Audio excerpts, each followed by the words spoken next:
Domain 4D Part 2 talks about the involvement of a culture of professional inquiry. This is where teachers contribute and participate in a learning community that supports and respects its members in efforts to improve practice.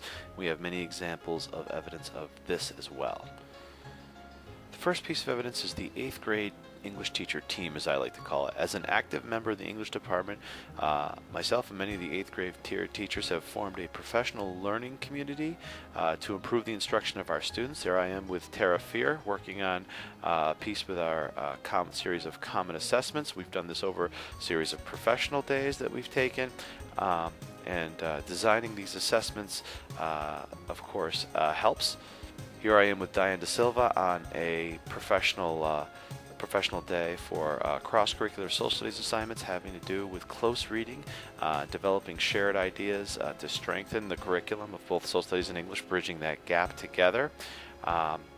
This team has done a great job for 8th grade English regarding the shift of the Common Core.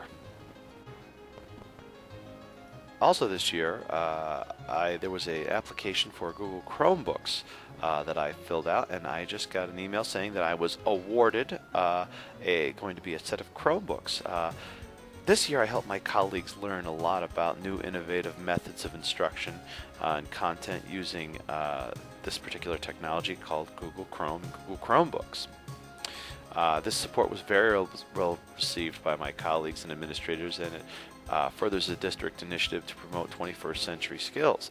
I applied for these Chromebooks, and I was rewarded with a set as well in the 2014-2015 school year. You'll see some of the things that I've done. I've done some work with Google Docs. I have students using Chromebooks almost every week in class. Google slide presentations have helped, all aligned with the Domain 3 of the Danielson rubric. Most of my students are fairly versed by this part of the year because they've used Chromebooks so much, and it's really been an engaging piece for my students to learn and understand how to use technology and how to enhance their English skills by using such a tool. Another piece of evidence is a professional learning community of the Tri-Building Technology team, which I'm a member of. This is a great professional learning community that supports district initiatives like having students bring electronic devices to school with Google Apps for Education. This is a picture of Sean, Nat, and I at a conference in Albany about how to use technology and integrate educational technology into the classroom to enhance student learning.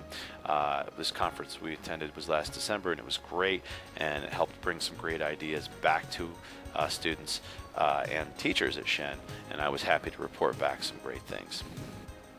Another piece of evidence was a presentation I did at the Board of Education. In the fall, I was asked by Dr. Elizabeth Wood, the Assistant Superintendent for Curriculum Instruction, to lead a Board of Education session about using mobile devices in the classroom.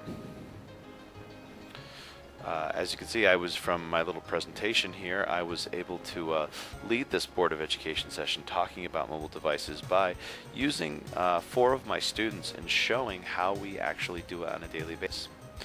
They did a great job of leading the discussion and showing some concrete examples of how these can be used and how they are used.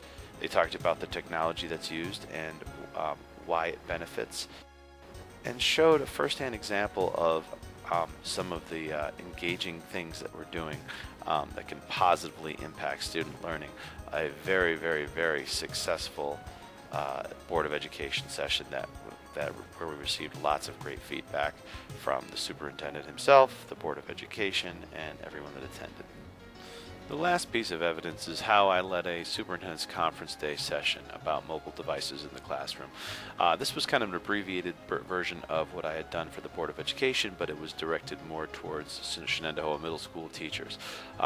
Using a Google Slides presentation instead of a PowerPoint, I was able to introduce my colleagues to several web-based programs that students could use on their mobile devices, both in and out of the classroom, to kind of help their teaching and, of course, to enhance the student learning.